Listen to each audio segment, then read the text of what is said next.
wa bi ulumihi wa barakatihi fid dharain amin. Wa ka mutanaffilin fayajuzu lahu ay yusalliya an-nafla qa'idan wa muttaji'an ma'al qudrati 'alal qiyami awil qu'udi. Ini kamutanaffilin ini ta'alluqnya kepada wali ajizin syaqqa alaihi qiyam. Untuk orang yang tidak mampu berdiri, untuk orang yang sulit berdiri dalam sholat, maka dia boleh sholat duduk.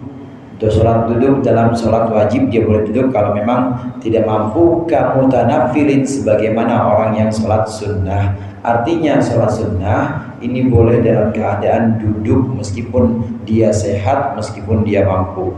Kamutanaffilin sebagaimana orang yang sholat sunnah. Orang yang sholat sunnah itu tidak wajib berdiri, boleh duduk. Ya sekali-kali sholat Idul Fitri duduk. Apa lu bang? Sehat begitu duduk ngaji, makanya Idul Fitri Idul Adha besok ya sholat duduk aja samping ini, samping imam. Kan ini kan saya lagi ngapalin apa temuin Ustaz, nah gitu aja, nggak apa-apa, boleh sah.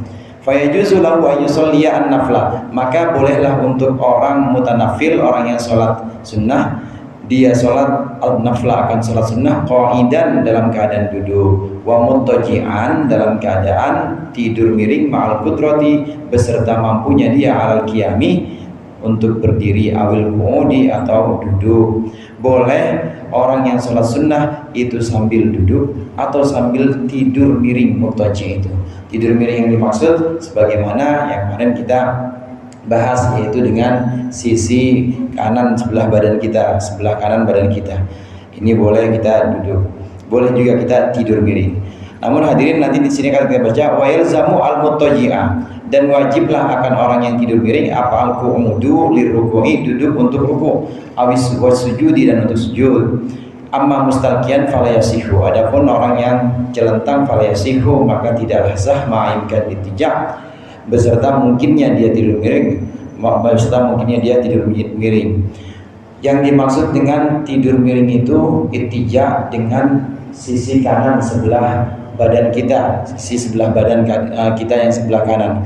Nah di sini sebagaimana yang pernah kita bahas kemarin, andai kita sholat kemudian rukuknya dan sujudnya kita sholat dalam keadaan tidur miring, ruku dan sujudnya bagaimana? Pakai isyarat boleh, sebagaimana kita bahas minggu lalu. Jadi bagaimana bentuknya? Bentuknya begini, tidur miring. Nah kemudian ruku dan sujudnya bagian pakai isyarat, boleh pakai isyarat kepala, bentuknya sama aja, sujud dengan ruku dalam tidur miring itu. Terus yang barusan kita baca adalah kaul yang berikutnya. Ada dua kaul. Yang pertama yang pernah kita bahas, tidur miring maka ruku dan sujudnya itu dengan isyarat, atau ruku dan sujudnya itu dengan duduk biasa. Jadi gimana nih yang barusan kita bahas? Wajib seperti ini. Kalau orang sholat tidur miring, begini, jangan tidur miring. Ini asumsinya orang yang tidur miring lebih kuat dibanding orang yang celentang. Maka waktu dia tidur seperti ini, kiblat sana ya, kiblat. Lakum dinukum waliyadin, misalnya lakum dinukum waliyadin. Nah begitu pengen ruku, duduk. Allahu Akbar, Sami Allahu liman hamidah, sujud biasa. Allahu Akbar. Ini yang barusan kita baca, wajib seperti itu. Walaupun ada juga yang mengatakan boleh dengan isyarat, nggak usah duduk. Untuk yang tidur miring, yang boleh dengan isyarat ini yang kemarin kita bahas, tidak perlu duduk. Nas yang barusan kita baca itu menyebutkan bahwa dalam posisi ittija' atau tidur miring, maka seorang yang sholat dengan tidur miring ini harus duduk untuk melaksanakan ruku dan sujudnya. Adapun untuk orang yang masih mampu sholat, dengan berbaring miring, tapi dia melakukan sholat dengan celentang, tidak sah. Bisa kita bedakan ya. Orang yang dalam sholat sunnah, dia sebenarnya mampu diri, tapi dia pengen tidur, dia pengen berbaring dengan lambungnya, atau dia pengen duduk, boleh. Dia pengen baring sisi kanan, boleh. Tapi kalau celentang nggak boleh, selama dia masih bisa tidur miring atau masih bisa duduk. Jadi celentang itu udah benar-benar kondisi yang paling paling parah dah, paling parah. Kenapa kalau sholat sunnah diperbolehkan tidak berdiri? Karena sunnah itu kan lebih banyak.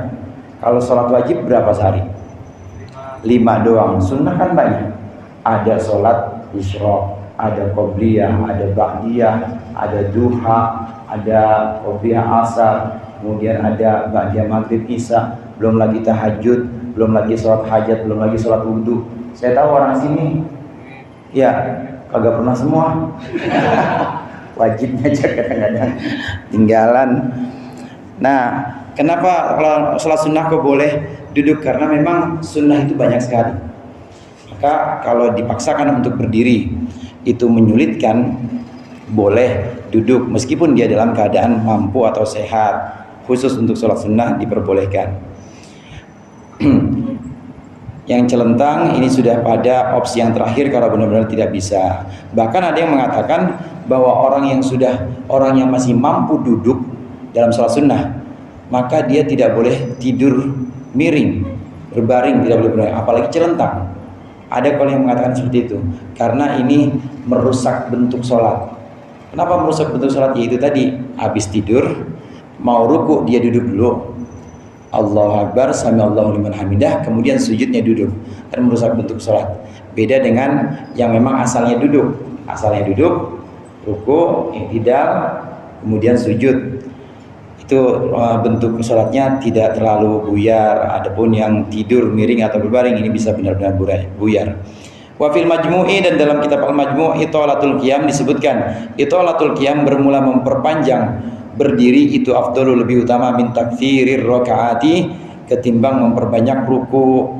Wa fir rawdhati, dalam kitab ar-rawdah, tatwil sujudi, memperpanjang atau memperlama sujud itu afdhalu, lebih utama, min tatwil ruku, ketimbang memperpanjang ruku. Jamaah rahimakumullah, dalam salat itu ada yang namanya rukun qasir, ada yang namanya rukun tawil. Rukun tawil ini boleh dipanjang-panjangkan. Makanya di sini ada tatwilur ruku, memperpanjang ruku. Ada tatwilus sujud, memperpanjang sujud. Maksudnya memperpanjang ini membuat sujudnya lama, bukan sujudnya dibikin panjang, kakinya di sini, jidatnya di pintu gitu, jadinya tiarap. Pernah lihat yang begitu? Ada bocah. Bocah kalau sujud begitu, panjang matong sujudnya. Kaki jadi nggak pakai dengkul.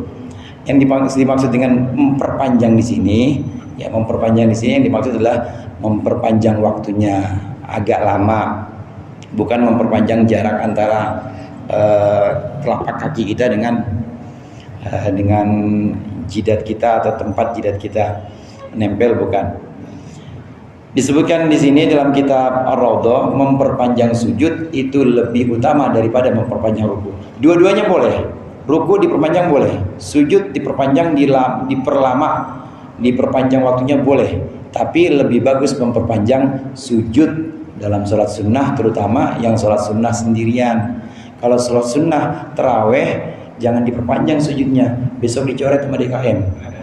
Jangan pakai lagi yang begini, kasihan jamaahnya. Kalau sholat sendirian perpanjanglah sujud. Kenapa demikian? Karena kan sabda Rasulullah kita tahu semua itu. Aqrabu ma yaqulul 'abdu min rabbih wa huwa sajidun. Posisi yang paling dekat antara seorang hamba dengan Allah itu adalah saat dia sujud. Maka saat kita sujud, sholat sunnah sendirian, maka perpanjang di situ. Mohon ampunan, baca tasbih, kemudian juga baca istighfar, mohon permohonan apa aja, doa-doa, terutama doa yang untuk kebaikan dunia dan kebaikan akhirat, itu di sujud. Saat sujud itu posisi paling dekat kita dengan Allah. Karenanya memperpanjang sujud lebih utama dibanding memperpanjang ruku. Rukun-rukun dalam sholat ada yang tidak boleh diperpanjang, namanya rukun qasir. Kalau diperpanjang batal sholatnya. I'tidal, kemudian duduk di antara dua sujud, itu termasuk rukun qasir. Sunnah juga ada yang tidak boleh diperpanjang, seperti julusul istirahah, itu sunnah. Jangan dipanjang-panjangin julusul istirahah, jangan lama-lama. Kalau rukun qasir ini diperpanjang lama, kemudian julusul istirahah juga dilama-lamain, maka ini bisa membatalkan sholat.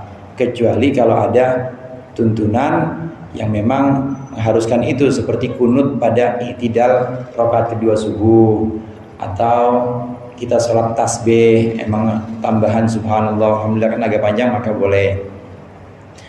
Memperpanjang berdiri lebih utama daripada memperbanyak ruku. Kenapa ini disampaikan di sini?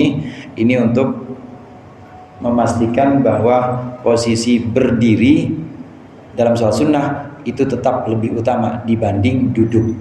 Maka disebutkan itolatul qiyam afdalu min takfirir rakaat. Wa rabi'uha qira'atu fatihatin, yang keempat yaitu membaca Fatihah kulla rakaatin dalam setiap rakaat, fi qiyamiha dalam berdirinya rakaat.